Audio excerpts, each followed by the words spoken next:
Welcome to the CouchScouts podcast. We provide league-winning analysis, advice, and tools to help you dominate your league and build a dynasty.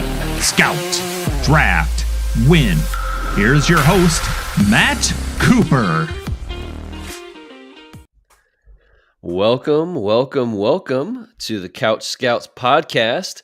I am your host, Matt Cooper. With me is my co-host, Matt Rupert. How you doing, man?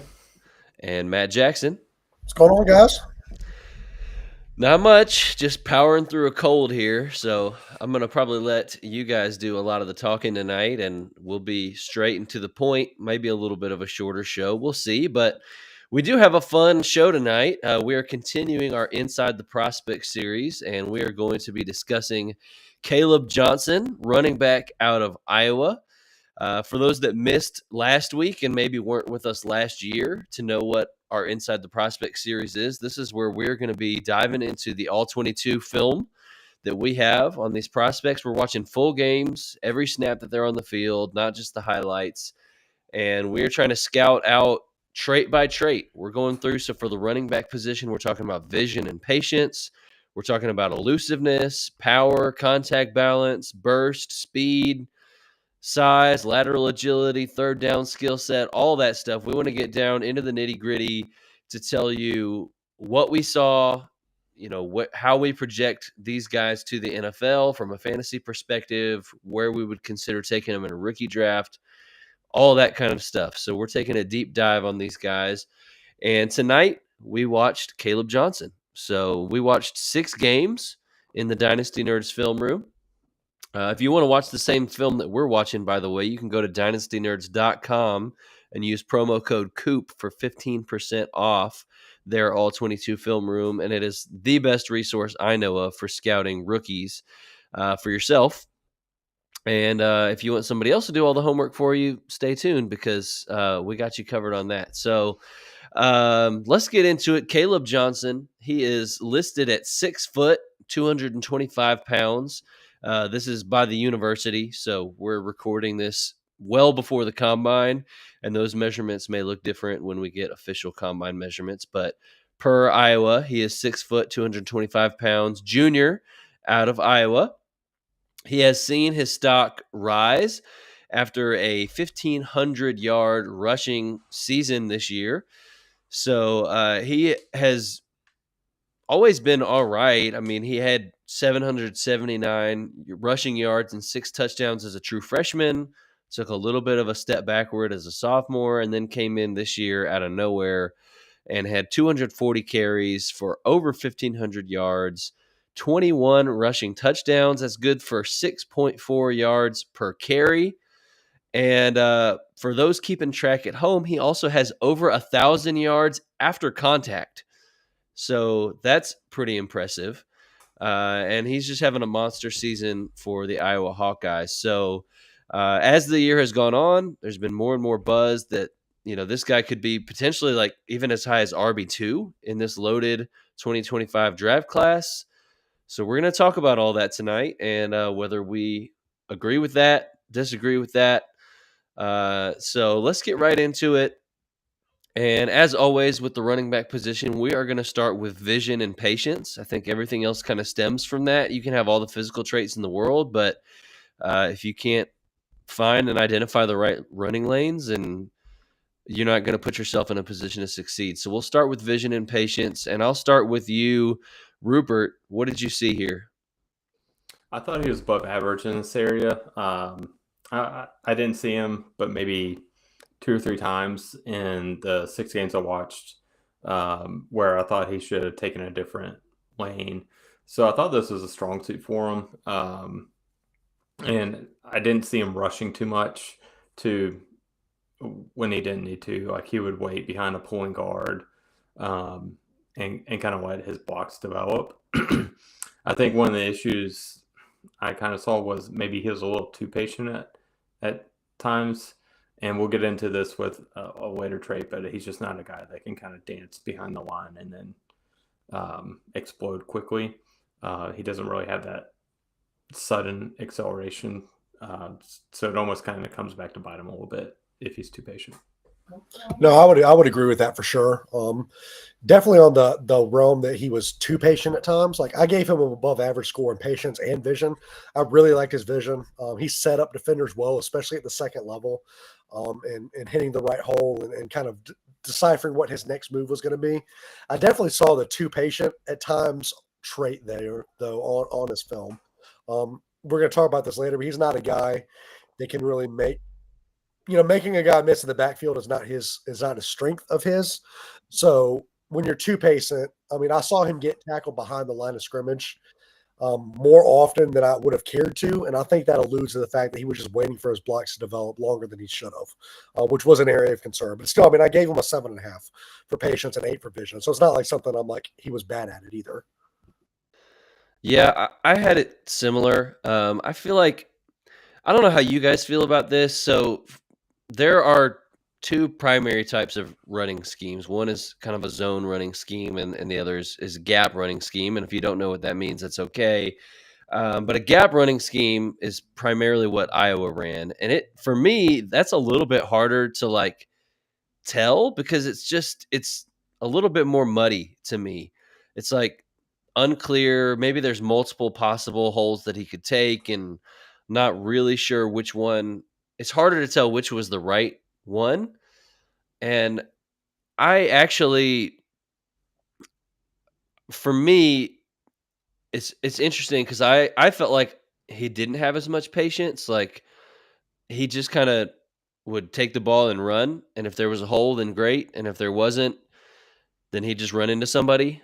um, like I liked his vision, but I just thought, and there were certain moments where he was patient, but I don't know. It was just a little harder for me to grade this for him than I feel like most other guys. And but I did give him good scores in this area. I felt like he was finding the running lanes and breaking off big runs, getting to the second level, like you mentioned, and uh, really a lot of this scheme, it's like following a fullback or a pulling guard, like you said, Rupert, and it's kind of like just follow your lead blocker and try to get to the second level. And he did that, to his credit, he got to the second level fairly frequently. Obviously, you're putting up a 1,600 yard almost rushing season. You're getting to the second level. So credit to him for consistently finding open running lanes. And in an offense, I should mention, like the Iowa offense is abysmal. It's They have terrible. they have no passing game to speak of, and so the other team knows that Kaleb Johnson is their whole offense, and they still have I mean, not been they able were to lo- they stop were him. loading the boxes on him, and you could see that on the tape. Yeah. Well, So they were loading the boxes, but then Iowa was like, they were loading right back. They were not even trying to pretend like they were going to pass the ball. They were like, I'm going to put in 2 tight ends and a fullback. And, if you're going to load the box, we're going to put all of our big boys in there too. And that's just kind of how Iowa games go. But maybe that's what made it harder to grade the vision because it's just not like what you normally see from offenses these days. But there's definitely some old school football being played by the Iowa Hawkeyes, and Kaleb Johnson is kind of an old school running back for sure. So let's get into our next attribute here, and that is elusiveness. You guys kind of alluded to it a minute ago, talking about the vision, um, but not the strongest area, I didn't think, for Kaleb Johnson. Jackson, what did you see here? yeah, you mentioned earlier that he had over 1,000 yards after contact.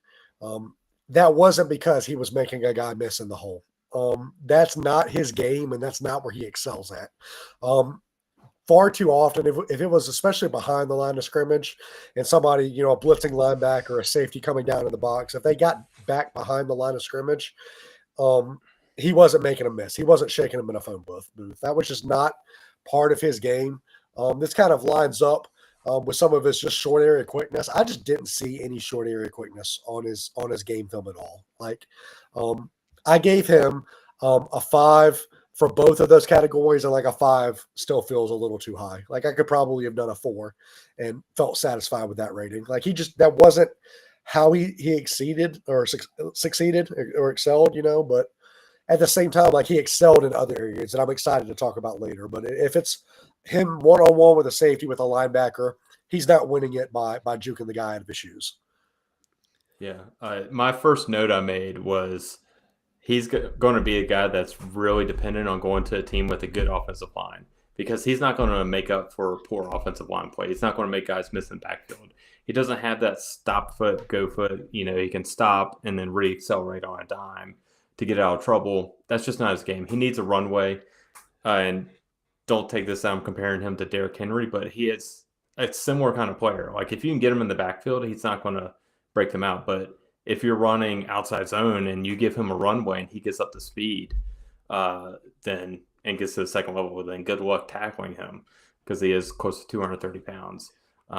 So I kind of see him in that light to where if he goes to the right team, he can be successful. But if he goes to a team like Chicago or the Giants that just have awful offensive lines, like I just don't see him succeeding there just because of his elusiveness and short area quickness. Yeah, I mean, we're all in lockstep on this. I agree. I put a 5, and I also feel like that's maybe a touch too high because 5 is acceptable. And I don't know, like, I don't even know that he's passable in that area. Like, we watched 6 full games. I don't think I saw him make somebody miss once. He's really tight-hipped. He has no wiggle to his game. He's a straight north-south power back. That's just what he is. And that's okay. Like, not everybody has to be this well-rounded, do-it-all back. If you're good enough in other areas, you can make up for that. But very one-dimensional runner. I mean, he just doesn't – there's not a lot of creativity.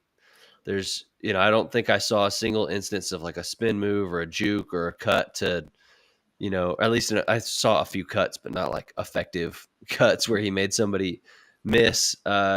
Not just behind the line of scrimmage. You mentioned Jackson.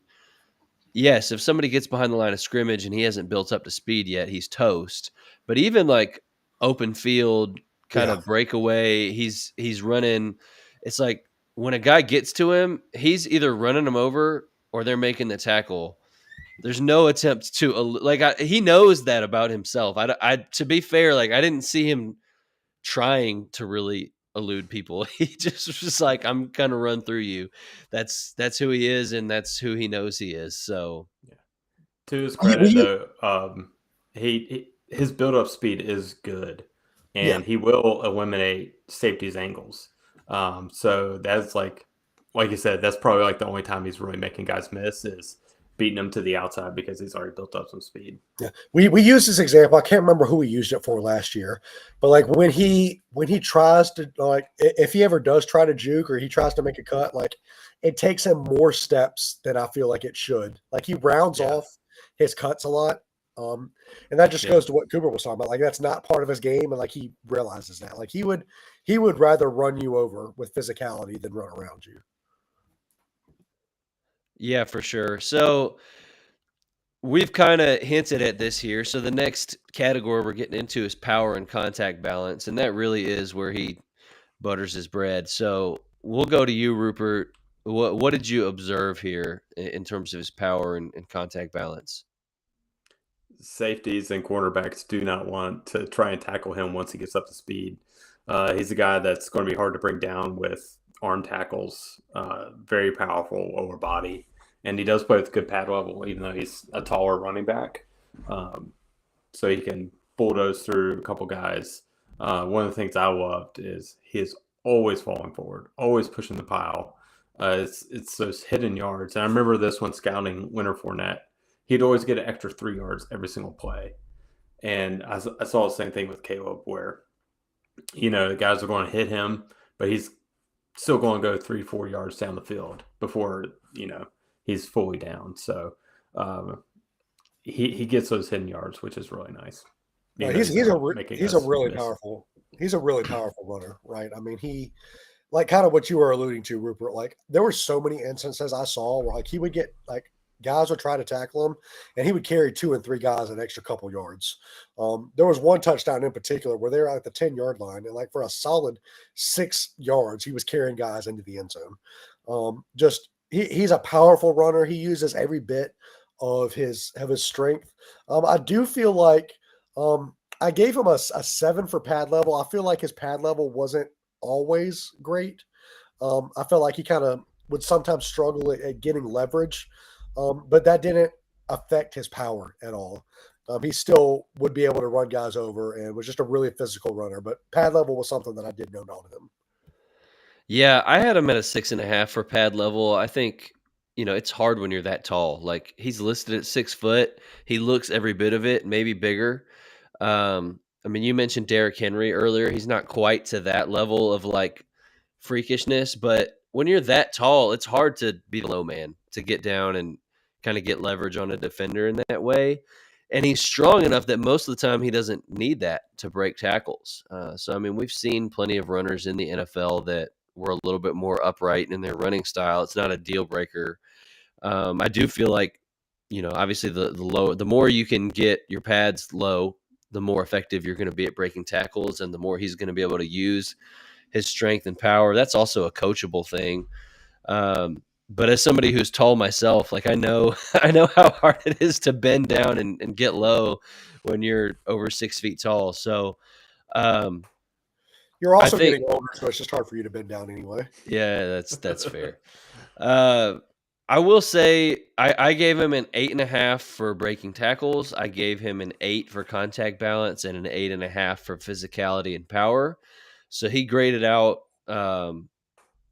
really well for me in those areas. I mean, 8 is great and 9 is incredible. So somewhere between great and incredible in these areas of power and contact balance, and that's a compliment to him. I mean, that's his style, and he does it well.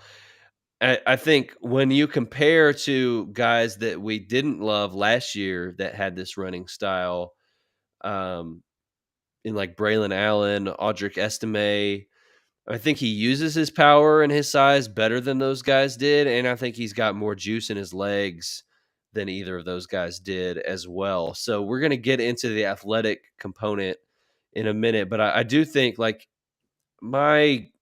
think the modern NFL lends itself more to kind of elusive, smaller, faster, more explosive receiving type backs, and even our fantasy scoring is kind of geared that way too. So the way that we weight these attributes, even like I think skews more towards a higher grade going to a smaller, more explosive back than this big bruiser type of guy. But that's not to say that like we don't like the player. And specifically, I think with this guy, we like him more than the power backs in last year's class. I think that's fair to say. Yeah, So fair. Let's get into the next trait here, which I just kind of hinted at, is the athleticism, size, speed, burst, quickness, all of that. And we'll go to you first, Rupert. As far as burst and quickness, it's just not there. But I think his long speed and build up speed is really good for his size. It's not Derrick Henry at all. And plus, Derrick Henry's 20 pounds bigger and faster. So it's not on that level, but it's still, you don't see a lot of 230-pound backs that get up to speed like he does and is beating safeties for a touchdown. And a lot of those long runs is why he has 1,500 yards this year. Like once I alluded to it earlier, he eliminates angles from the safeties coming over. He's once he gets to the second level, he's pretty hard to bring down. Jackson? Yeah, I would say, I don't know. I feel like I'm a little lower than y'all. I know my grades don't reflect that per se. I don't know. I felt like at times he felt like he was definitely a step off when it came to his burst. There were times where I felt like his top end speed wasn't that spectacular either. I don't know. Like I felt like I saw him, even when he had the angle, I would still occasionally see him get caught from behind sometimes. Not to say that he's not fast, because he's fast, but there was something about like not being able to break that like 80-yard run. And yes, we've talked about this before. You don't need to do that at the NFL level, so it's not something that I'm terribly concerned about. Because if you can turn out 10, 20, 30, 40-yard runs, like, you're going to be fine for a fantasy standpoint. But I don't know. He just, to me, my grades probably could have been a little lower than just 7 and 7.5 on this. 7 for burst and 7.5 on long speed. Like, I felt like it was probably a 6.5 for burst, and maybe a little lower for game speed too. I don't know. He just, something seemed to step off with him, and I'm probably in the minority, which is fine, but that's, I don't know. I will Yeah. point out he did have Go a ahead. long run of 72 yards this year. So Yeah, he did I mean, break off a big one. I think for me, I actually gave him a decent score for burst too. I know, Rupert, you mentioned that the burst is not there. I gave him a 7.5 for burst and a 7.5 for speed. I just felt like, for being the size that he is, there's no, like, it really is situational. So north south, I thought, wow, he can get up to speed quick for being that big. And when he gets going, he's like a freight train in the open field. Lateral, side to side, no burst at all. It's like exploding out of a cut, just wasn't there. Like, if he tried to make any kind of cut, he would come out of it like just super slow, like he was stuck in mud when he's trying to go side to side. And so the plays that there was frequent, like almost every game. I mean, you talk about 1,500 yards, you're going to see this almost every game. His blocks would be set up. They'd get him to where he could kind of have that 5 to 10 yards to build up that speed untouched. He gets into that second level, and he is defeating angles from safeties, and he is kind of rolling and rambling downhill, and looks pretty fast and breaking off long runs for being a big guy. So I think it's, like you said, Rupert, build up speed is a good word for it. But I think for his size, the burst is it's pretty decent, I thought. I mean, at least compared to like Braylon Allen and Estime last year, I thought it was night and day. Oh, no, from an for sure. athletic standpoint. I would agree. His straight line burst getting up the field was a lot better than the lateral agility, because the lateral agility wasn't there at all.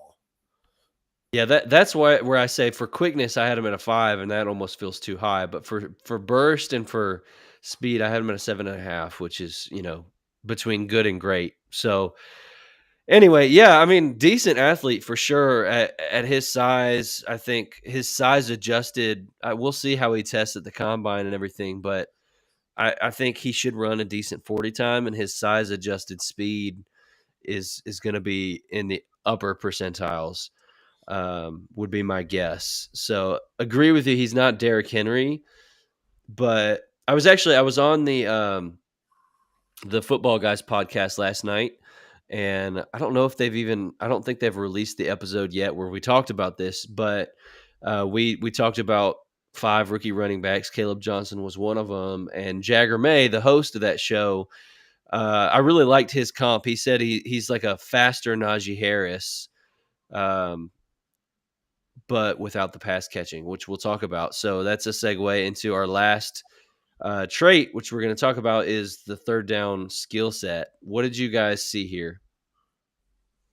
I was pretty comfortable with what I saw. He didn't look bad. Obviously, because of his quickness, he's not going to be a guy that can run those tight Texas routes out of the backfield. Like, he's not going to run an option route in the slot, obviously. But like, if he's running a swing or like a little drag kind of route, he looked okay. And then I thought he looked pretty good catching the ball.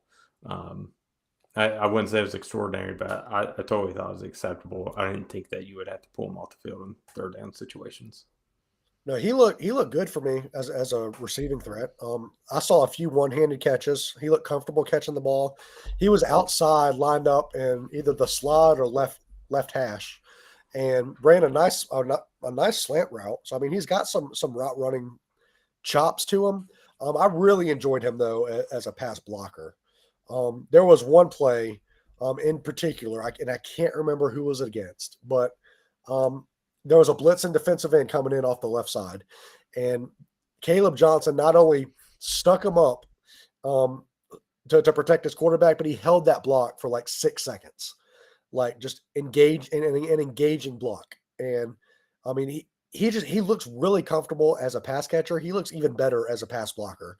And coaches, that's going to be something we've talked about this last year. Coaches love effort plays, and coaches love when you can get out there and protect the quarterback. That's going to keep you on the field. And I thought Kaleb Johnson did that really well. Yeah, I saw it similarly. I saw some catches that were like low and behind him, and he reached back and grabbed it and made it look pretty easy. I think, but I never saw the slant route that you mentioned. I must have missed that because I really only ever saw check downs, screens, like just at or behind the line of scrimmage type of stuff, and even transitioning from catch to run after the catch is harder when you're that size. It just takes longer. And so I don't know, like you keep mentioning Derrick Henry, and I do think stylistically they're very similar in terms of, again, you've said this. He's not the freak athlete that Derrick Henry is, but they play a similar run style. Derrick Henry's another guy that, like, if you throw him a pass, he can catch it most of the time, but he's just not a weapon in that regard. And so the team usually finds a Tajay Spears or somebody else to kind of, in this year it's Justice Hill to play that role. It's like he can do it, but it's just not a strength. So, but I saw what you saw in pass pro. I gave him an 8 for pass pro. I gave him a 7.5 for receiving, but honestly, when I look back, I think it probably should be. I think I bumped it to a 7.5 because some of those catches were pretty nice, like difficult catches that he reeled in. But I think just from a purely like being a pass catching weapon, particularly when you go from college to the NFL, where I just think guys are going to run him down and cut him at the knees before he gets anywhere on these little dump offs in the NFL because the speed is just so much higher. But anyway, yeah, so it's all right. It's a pass fail. It's a pass. I feel like overall, when I look at this player, you kind of hinted at it earlier, Rupert. Like he needs the right offensive line that's going to give him opportunities to get downhill and build up to speed. He also needs a lot of touches. Derrick Henry is one of these guys that, and Najee Harris too. Like you need 20 plus touches to get them in a rhythm, bruise the other team, wear them down. You need red zone looks, you need touchdowns, and the pass catching. If he gets that in an NFL career, I'm going to consider that a bonus.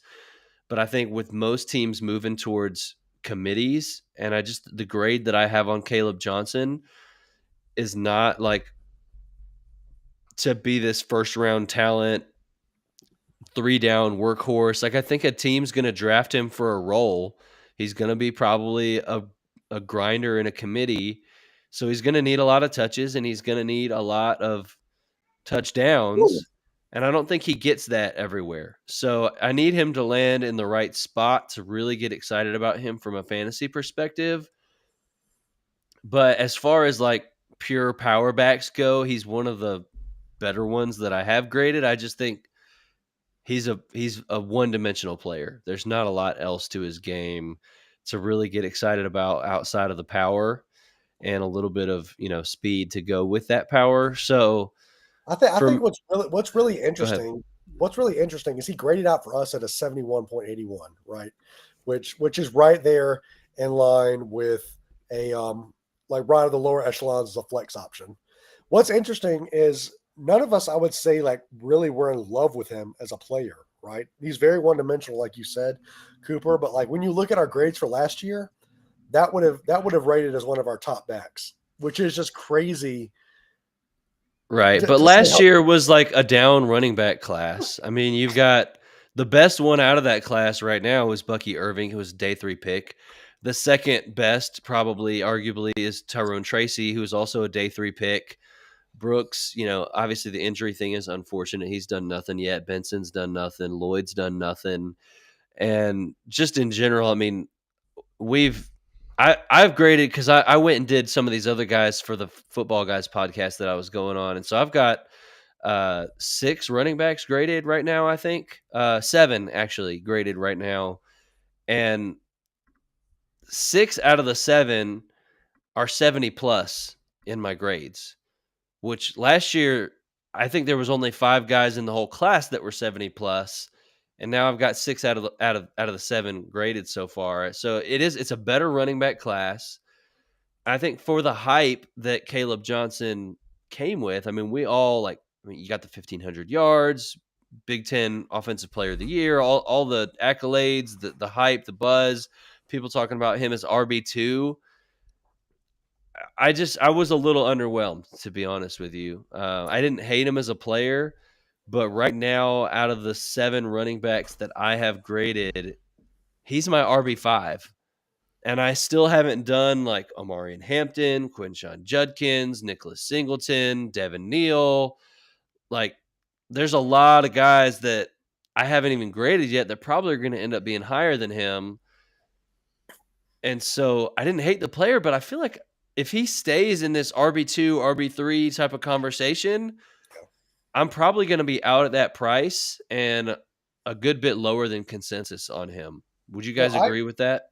I agree 100%. Like, getting talks as RB2 right now, I've got to imagine that the longer we go throughout this process, there's going to be other guys that I like more. Like, I don't currently, and it's still way early, I don't currently see myself taking him in the first round of rookie drafts right now.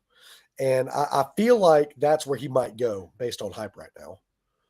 So I don't see myself having a lot of shares of Kaleb Johnson. Yep, I agree. Yeah, I'm in the same boat. I mean, I wouldn't take him in the first round either.